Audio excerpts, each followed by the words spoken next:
El próximo programa es para todos. No contiene escenas de sexo o violencia.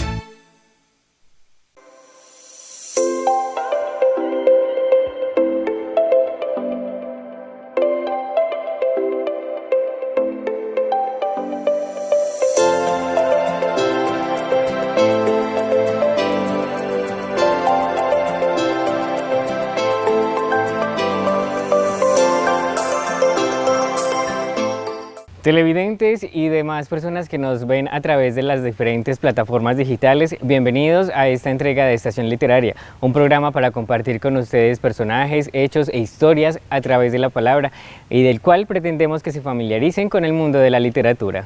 La Isla del Tesoro es una novela de aventuras escrita por el escocés Robert Louis Stevenson en 1883 y esta ha sido fuente de inspiración para diferentes categorías como el cine, la televisión, la literatura y los cómics.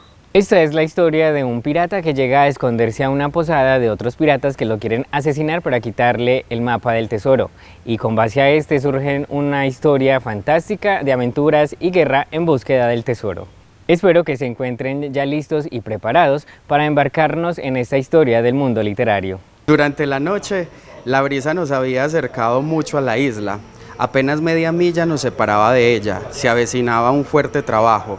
No habiendo viento alguno que aprovechar, era preciso lanzar al agua los botes y remar fuertemente para arrastrar la nave hasta el punto donde se deseaba fondear.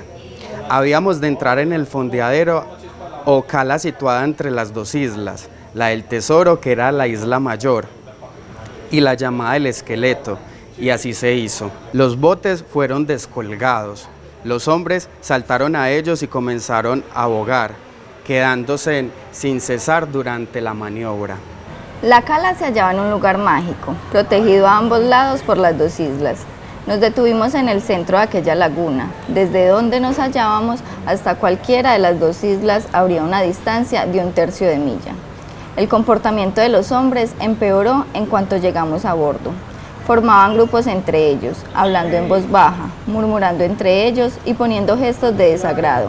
Hasta tal punto llega aquella situación, que Silver comenzó a recoger los grupos de marineros, hablándoles a media voz, aconsejándoles y dándoles un buen ejemplo cuando se recibía algún mandato. En tales ocasiones se apresuraba a gritar, «A la orden, señor», y corría con sus muletas a cumplir lo ordenado. Otras veces cantaba fuertemente para deshacer así la impresión penosa que producía aquella gente al borde del motín. Era todo sonrisa con los caballeros, para tratar de evitar que estos se percataran de lo que sucedía. Creo que todos los síntomas de peligro de aquella mañana se respiraban a bordo. Era el desconcierto de Silver, su ansiedad, el peor de todos. Aprovechando una ocasión, volvimos a reunirnos en la cámara para tratar la situación. «Esto va muy mal», dijo el capitán. «No hay duda de que se acaba por momentos». «Me temo que sí. Doy una nueva orden. Sea la última de todas. Se me revelarían sin duda. Solamente existe una persona que puede dejar el peligro». «¿Qué es?», preguntó el caballero de Treinowend, el mismo Silver. «Su interés en que el motín no estalle ahora no es inferior al nuestro. Lo puedo asegurar. Solamente debemos darle una oportunidad para que se les entienda con sus hombres y le cante unas cuantas cosas. Yo creo que lo mejor es conceder a los hombres una tarde libre, con permiso para que desembarquen en el Hidalgo, enteró a Holmes, Hunt y Rew de la situación, y los criados escucharon sus palabras con menos sorpresas y temor de los que todos creíamos. Luego nos fueron entregadas armas cargadas, y solamente una vez que estuvo hecho, subió el capitán a cubierta para hablar a la tripulación. Una de las curiosidades de esta historia es que surgió de la nada. Resulta que nuestro autor, jugando con su hijastro de 12 años, estaban jugando a crear historias, personajes, y el niño de 12 años dibujó una isla del tesoro, a la cual le dio nombre a diferentes etapas y lugares de la isla. De ahí surgió esta gran idea para el autor, el cual escribía diariamente sus historias, sus capítulos y los compartía en voz alta con su familia. De allí surgían más ideas, más acontecimientos para los personajes, hasta convertirse en una gran novela. Os he reunido, empezó para daros una buena noticia. Creo que habéis trabajado demasiado y que no tenéis humor para seguirlo haciendo hoy. Por ello, esta tarde no se trabajará a bordo. Tenéis permiso para ir a la tierra en los botes que están todavía en el agua. Un poco antes del crepúsculo, un cañonazo os avisará que debéis venir a bordo. El efecto de aquellas palabras fue en verdad milagroso. Yo no sé si aquellos necios pensaban que era suficiente el hecho de ir a la isla para topar con el tesoro de buenas a primeras, pero la verdad fue que se alegraron como niños con la noticia. Poco después, la tripulación llegó a un acuerdo. 6 de los hombres se quedarían a bordo, mientras el resto, Silver efectivamente entre ellos, ocuparía los botes para ir a la isla. En tanto los hombres que iban a embarcar se acomodaban en las chalupas, tuve las primeras de las ideas que continuarían a salvarnos la vida. Se me ocurrió al sacar 2 conclusiones de aquella situación. La primera, que los piratas que quedaban a bordo no podrían apoderarse de la nave, que eran inferiores en número. La segunda se derivaba de la primera. Así las cosas, el doctor y los suyos no tendrían necesidad de mí. Por lo tanto, podría ir a tierra con Silver y los demás piratas. Sin medir demasiado lo que hacía, empezó a descolgar por una de las escalerillas de cuerda, procurando que nadie advirtiera mi maniobra, y en un instante me encontré en uno de los botes que habrían de partir. Nadie a bordo se percató de lo que hacía. Uno de los remos de la chalupa me dijo: agacha la cabeza, Jim, no sea que tenemos un remo. Desde la embarcación, Silver debió de advertir de lo que yo hacía y que preguntó por mí en voz alta. Al punto de las 2 chalupas partieron del costado del navío, pero tuve la fortuna de haber embarcado en la más rápida de ambas, pues aventajó a la otra desde que comenzamos a remar. En el momento en que la proa de nuestro bote rozaba las arenas de la costa, salté ágilmente de él y me oculté en la esfura. Cometido. El otro bote distaba a unos cuantos metros de la isla. Oí claramente la voz de Silver, que había visto mi maniobra y llamaba con toda la fuerza de sus pulmones: Jim, muchacho. No le hice caso, corrí tanto como pude, hasta que mis piernas no pudieron más y hube puesto la suficiente distancia entre el cocinero y yo. Me sentía tan satisfecho de haber escapado del Silver que, olvidado la finalidad de mi viaje clandestino, me distraje en la contemplación de aquel extraño lugar, admirando durante un buen rato las bellezas que encerraba la isla. De pronto algo sucedió. De aquel lugar se elevó un pato silvestre. Algo le había asustado y poco después escuché el rumor de 2 voces humanas. Vi una encima chaparra de ramas tupidas y bajo ella me oculté. Las voces se acercaban.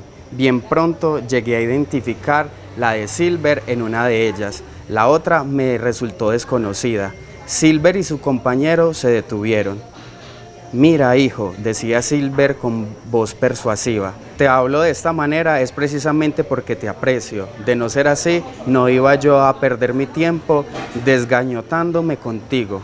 La cosa está decidida y ya no podemos volver a los grupos. Es preferible para ti que decidas pronto. No vaya a ser que alguno de mis hombres se entere y tenga interés en hacerte perder la vida. En aquel momento, a lo lejos, se dejó oír un grito de ira, casi inmediatamente seguido de un largo aullido humano de dolor.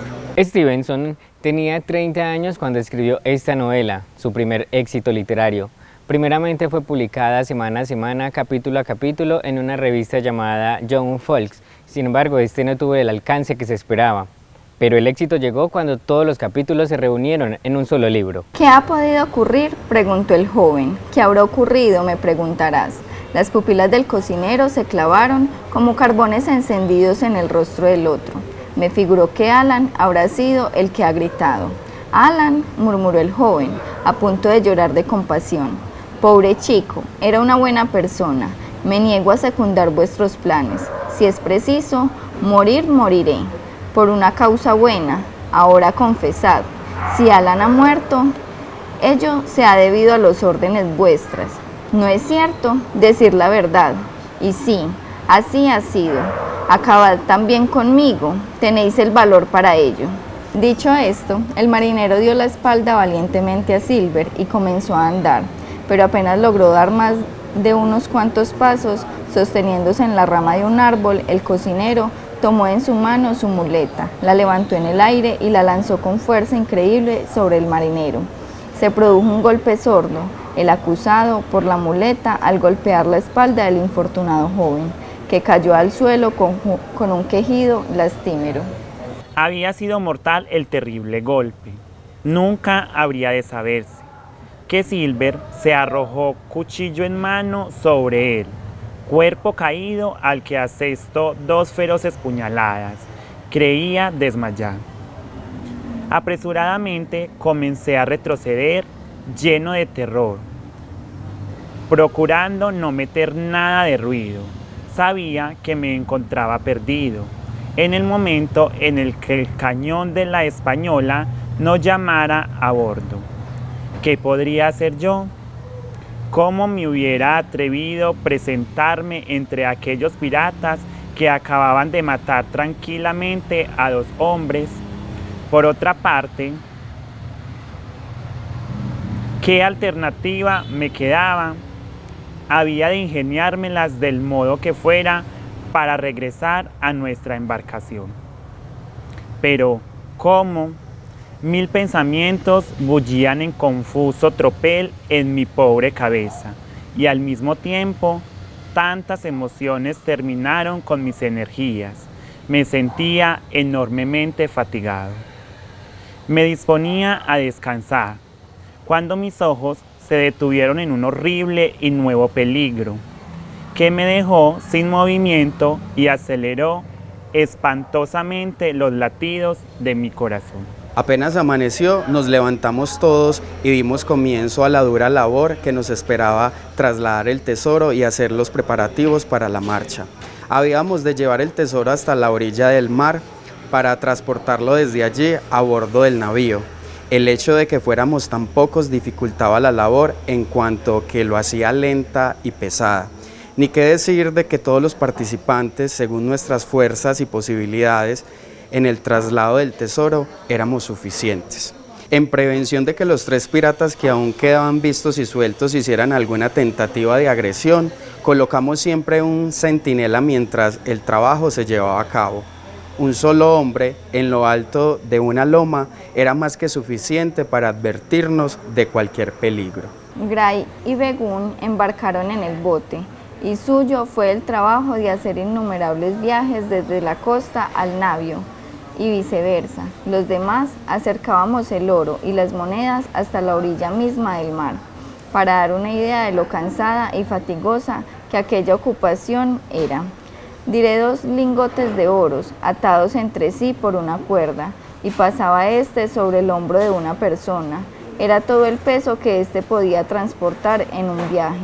Y yo, naturalmente, no tenía suficiente fuerza como para realizar tal labor, de manera que hube de ocuparme de otros quehaceres más suaves. En el interior de la cueva metía en sacos los mismos que antes había contenido galletas y otras provisiones, las monedas. Las monedas componían la más extraña colección que he visto en mi vida. Las había de todos los tamaños y formas, desde las redondas a las cuadradas, pasando por aquellas otras que tenían un orificio en su centro. Las había inglesas, francesas, españolas, portuguesas, de todos los países del Oriente. En sus superficies de oro y plata pude ver las eficientes de todos los reyes de Europa y los sellos y escudos de todos los países del mundo. Yo gozaba contemplando tan maravillosa variedad. No sé cuántos sacos hube de llenar, pero lo que sí pude afirmar es que tenía todo el cuerpo dolorido con concluir. Este libro nos enseña que el dinero es algo secundario exigido por la sociedad y que en ningún momento merece la pérdida de vidas humanas, ni torturas, ni angustias de ningún tipo. Robert Louis Stevenson nació el 13 de noviembre de 1850 y murió el 3 de diciembre de 1894. Y como legado dejó varios cuentos de fantasía, libros de viajes, poesía y demás escritos para la literatura. De esta manera hemos llegado al final de esta entrega de Estación Literaria. Espero se hayan entretenido y gracias por acompañarnos en este 2023. Nos vemos dentro de 8 días. Chao, chao.